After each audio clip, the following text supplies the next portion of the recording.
kita lihat umat Islam luar biasa, Masya Allah. Saking takutnya dibilang nggak toleran, sampai-sampai buat ngomong agama sendiri bener nggak mau.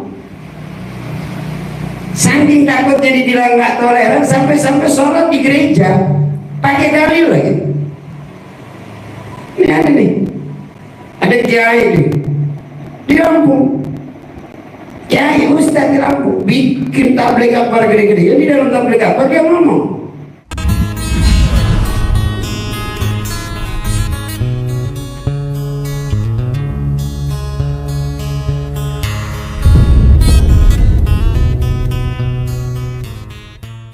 beliau mengatakan rombongan NU Lampung Selatan dapat tempat nginep di Sidoarjo di gereja, nginep nang gereja, sholat di gereja, nggak masalah. Biyene Kanjeng Nabiullah Muhammad sallallahu alaihi wasallam dapat kunjungan 60 orang utusan Bani Najran beragama Kristen numpang sholat di Masjid Nabawi. Diperkenankan oleh Nabi. Sahabat yang lain hendak melarang. Apa kata Nabi? Da'uhum, biarkan, carno, nggak apa-apa mereka sholat.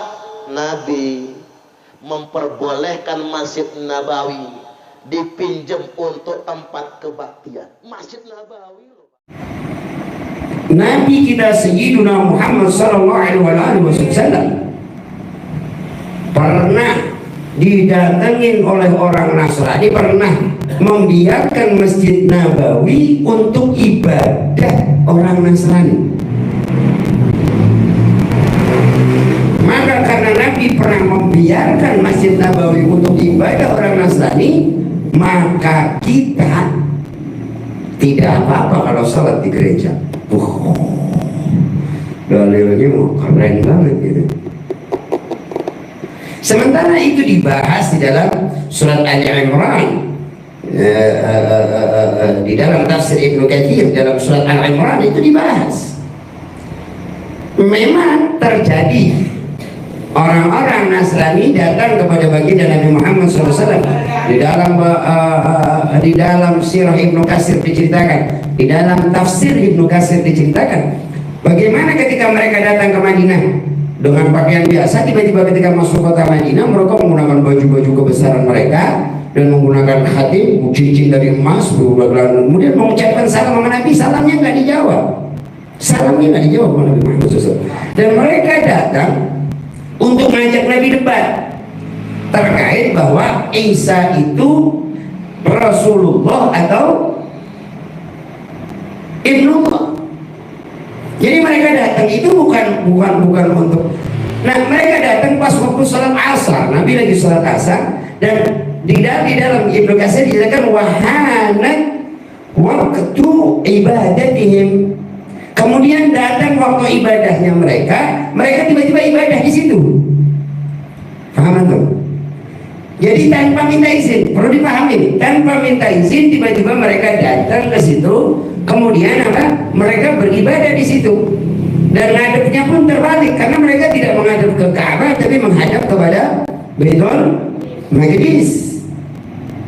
Salat dengan cara mereka, salatnya orang Nasrani dulu dengan sekarang beda. Nah, perlu dipahami nih. Ini sekarang kan lagi jadi kacau nih. Dan ini Lampung yang bikin gitu. Karena kemarin rombongan dari Lampung sholat di gereja, dalam gereja, dan kemudian dikatakan nggak apa-apa, sholat boleh dengan alasan seperti itu. Dan mereka mengatakan apa? Wa ja'alallah Allah masjidan wa tahura. Allah jadikan bumi ini masjid dan juga suci, di mana saja boleh. Asal masih di atas tanah boleh. Ya kalau begitu itu sholat aja di WC. Kan gitu kan? Itu kan di atas tanah juga. Benar nggak itu?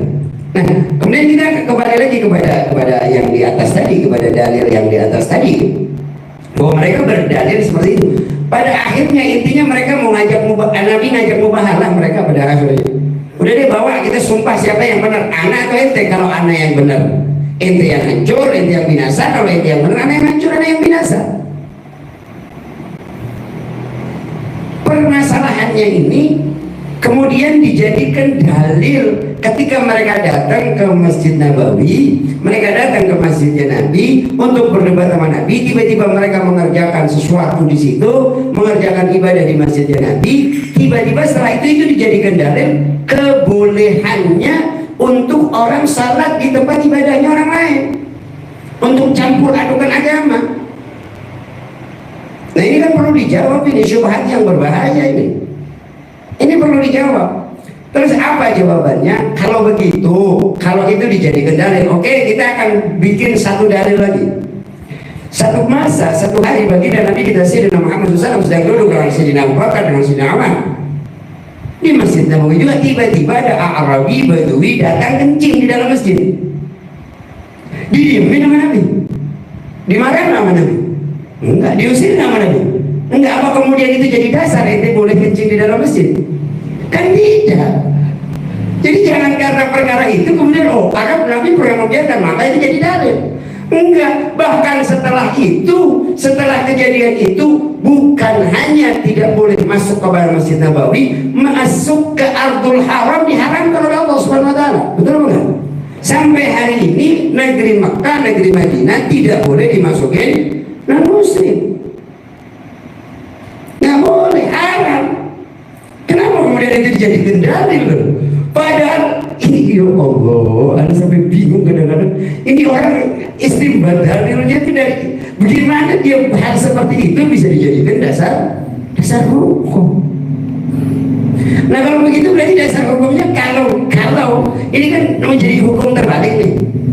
Karena ada orang yang pernah, orang kafir yang pernah ibadah di masjidnya Nabi, maka kita boleh beribadah di tempat mereka. Nanti kalau dibalik, karena pernah ada orang yang kencing di Masjid Nabawi, berarti kita boleh kencing di tempat ibadah mereka. Begitu nanti kan hukumnya kan seperti itu. Kalau cara ngambil dalilnya begitu, berarti akan muncul hukum yang seperti itu. Nah, ini kan kacau lagi. Kenapa? Karena takwa mereka nggak ada di sini. Mereka nggak takut lagi sama Allah Subhanahu wa ta'ala. Saya ini kemarin ngaji. Jadi ini anak melihat pelajaran ini. Kemarin ngaji keliling-keliling Lampung nih. Setiap anak ngomong kenceng dikit itu orang ngomong. Jangan keras-keras tapi. Gak boleh keras-keras tapi. Gak boleh keras.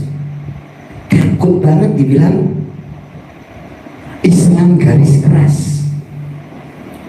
Padahal anak ngaku banget anaknya Islam bukan garis. Kalau ada di atasnya garis keras, anak mau di atasnya lagi. Apa itu namanya tuh? Kalau ada di atasnya radikal, anak mau di atasnya lagi kalau bisa. Kalau dibilang fanatik, kalau ada atasnya fanatik, anak mau di atasnya fanatik. Mudah-mudahan Allah kasih makam yang demikian, amin. Iya.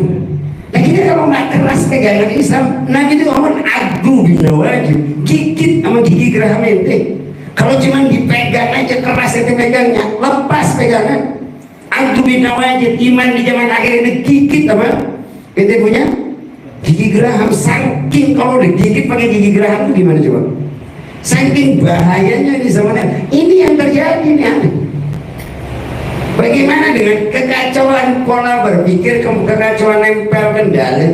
Padahal ini dibahas tuntas oleh Ibnu Katsir, dibahas tuntas oleh ulama-ulama. Terkait hari ini, Sayyidina Umar bin Khattab radhiyallahu taala anhu nggak mau kok suruh salat di gereja yang ada di Palestina ketika menaklukkan Baitul Maqdis. Kira-kira jelas kan nih? Paham kan nih? Paham kan nih? Jadi kalau ada yang ngomong begitu ngawur apa ngawur? Ngawur, ngaco.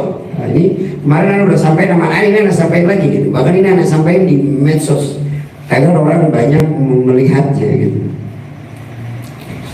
Ini syubhat, ini orang syubhatnya ngaco banget gitu. Dia bikin pengajian dan dia laku di Lampung nih.